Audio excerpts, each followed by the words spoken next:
পুরো বিশ্ব যখন বিশ্বকাপের দিকে ধাবিত, এ সময় শুরু হলো ইরান-ইসরায়েলের ধ্বংসের লীলা।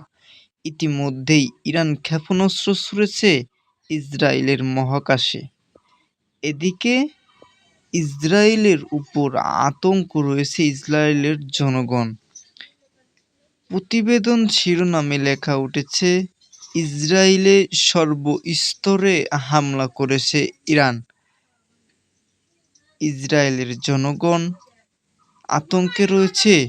প্রতিটি হসপিটাল, প্রতিটি স্কুল কলেজ সরকারিভাবে বন্ধ নিষিদ্ধ করা হয়েছে।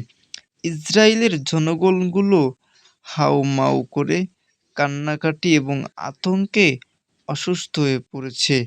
সারা বিশ্বে যখন ফুটবলের দিক ধাবিত, ইরান শুরু করল তার শক্তিশালী ক্ষেপণাস্ত্রগুলো।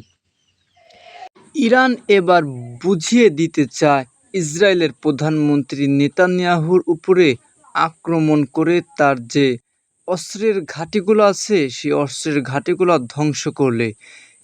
ইরানের হামলায় ইসরায়েলের হসপিটালগুলোতে হাউমাউ করে কান্নাকাটি এবং হসপিটালের যন্ত্রাংশগুলো মাটির নিচে এবং আন্ডারগ্রাউন্ডে লুকিয়ে রাখার সিদ্ধান্ত রয়েছে। এদিকে গাজার জনগণ বিশ্বকাপ ছেড়ে এবার ঘুম হারাম করে জেগে রয়েছে সবাই। হাউমাউ করে কান্নাকাটি, চিৎকার চেঁচামেচি। ইরানের মিসাইল ছোড়ায় এবার ইসরায়েলের প্রধানমন্ত্রী নেতানিয়াহু চিন্তিত পড়ে গেছে। এবার কি তাহলে ইসরায়েলের সেই মারাত্মক ধ্বংসের লীলা শুরু হয়ে যাবে?